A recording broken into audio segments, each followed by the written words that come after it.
Shalom saudara-saudara, saat ini saya akan menyampaikan suatu pengajaran yang ada di Sinode Kehilat Pemulihan Indonesia. Selama beberapa waktu ini banyak orang yang bertanya kepada saya, sebetulnya pengajaran KPI atau Sinode Kehilat Pemulihan Indonesia itu seperti apa? Nah, saya akan menyampaikan bahwa di KPI itu ada 7 poin. Yang pertama adalah nama sesembahan yang patut disanjung dan dipuja adalah Tuhan Sang Pencipta yang bernama Bapa Yahweh. Tentu saja Bapa Yahweh ini turun ke dalam dunia dalam wujud manusia, yaitu Yeshua HaMashiach.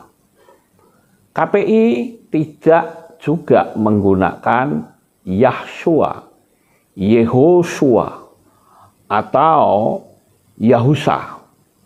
Tidak. Tetapi KPI akan menyembah kepada sesembahan, yaitu Bapa Yahweh di dalam Adonai Yeshua HaMashiach. Karena kalau dihitung dengan angka gematria tidak akan cocok.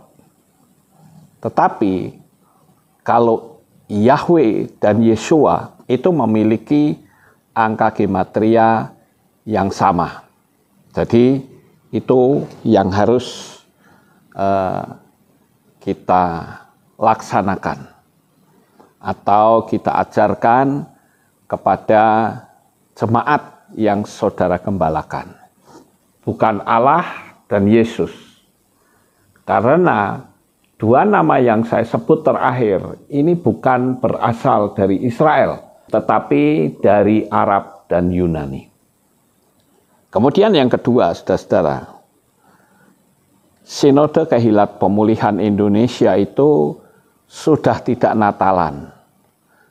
Karena kami mempercayai bahwa Yeshua itu tidak lahir tanggal 25 Desember.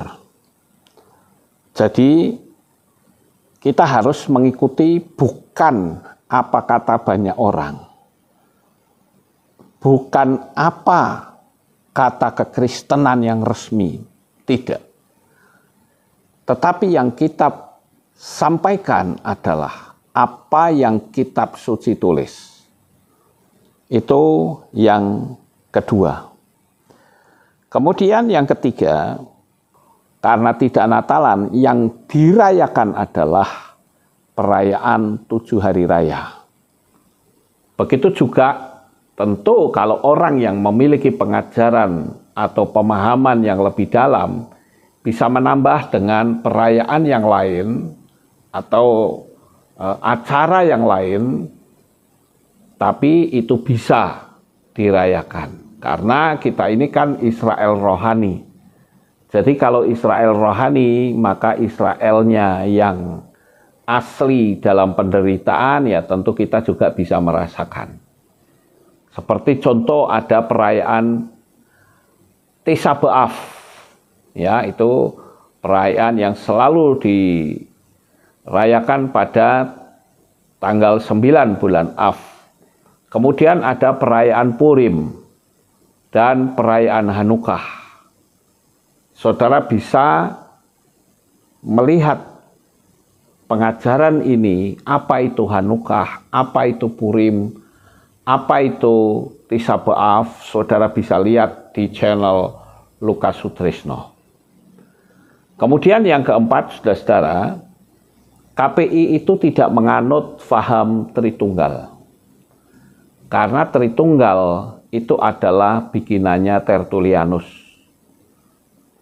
Dan itu memiliki pemahaman bahwa Tuhan itu memiliki 3 pribadi namun 1. Nah, ini sangat berbeda sekali dengan kami.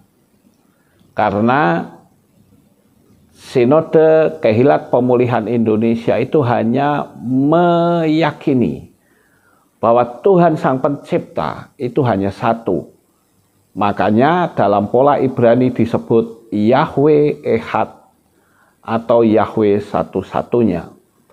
Dan Yahweh yang satu-satunya itu dengan kemahakuasaannya, dia bisa menjadi sejuta fenomena.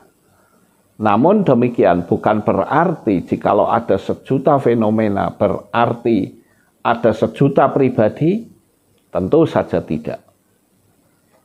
Ya, jadi paham Tritunggal itu tidak ada di dalam Sinode Kehilat Pemulihan Indonesia. Kemudian yang kelima yaitu setiap sinode atau anggota sinode KPI itu harus bisa saling mendukung. Misalnya, saya adalah dari sinode Alef Tau Magelang. Sementara ada sinode lain di Kota Medan misalnya. Ada jemaat kami yang ibadah di sana, yang sakit di sana. Maka saya bisa minta tolong kepada gembala yang ada di Medan atau yang ada di manapun untuk bisa membantu melayani jemaat yang sedang sakit tersebut. Jadi saling bantu-membantu, saling tolong-menolong. Ya. Kemudian saudara-saudara, yang keenam, setiap anggota dari Sinode KPI diwajibkan untuk mengembalikan perpuluhan ke pusat. Saya kira sinode-sinode lain juga pasti begitu ya, saudara.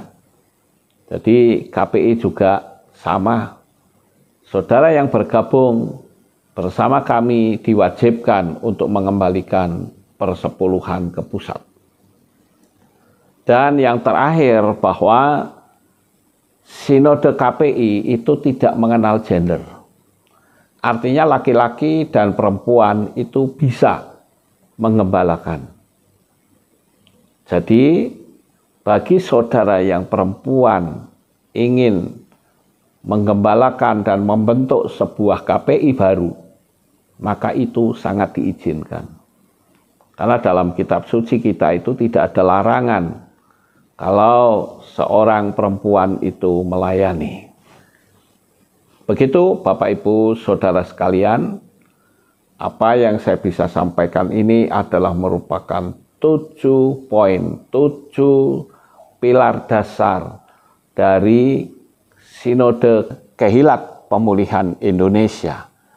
Kami welcome, kami sangat sukacita saudara berkenan untuk bergabung bersama kami, menggembalakan jemaat dengan independen, dan saya percaya Bapa Yahweh senantiasa memberkati di dalam kehidupan saudara. Shalom.